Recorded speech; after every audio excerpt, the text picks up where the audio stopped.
Calon Gubernur Sumatera Utara nomor urut 2 Edi Rahmayadi berdialog interaktif dengan kaum milenial di kota Kisaran Asahan, Sumatera Utara.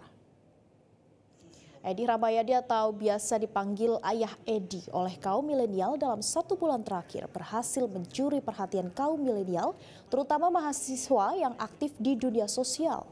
Menurut Edi, cara pendekatan yang dilakukan saat berkampanye kepada kaum milenial dengan harapan remaja yang aktif di platform media sosial ini dapat meneruskan pesan visi dan misinya dalam membangun Sumatera Utara 5 tahun ke depan.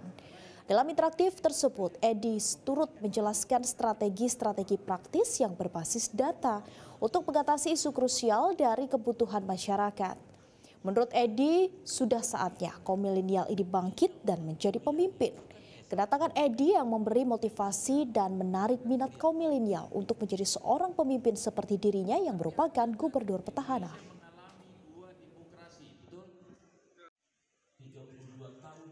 Mengajak anak-anak muda ini menjadi pemimpin-pemimpin di masa depan.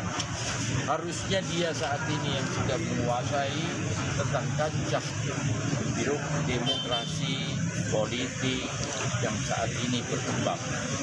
Kenapa? Saya harapkan tadi saya hanya membangkit minat. Jelajahi cara baru mendapatkan informasi. Download Metro TV Extend sekarang.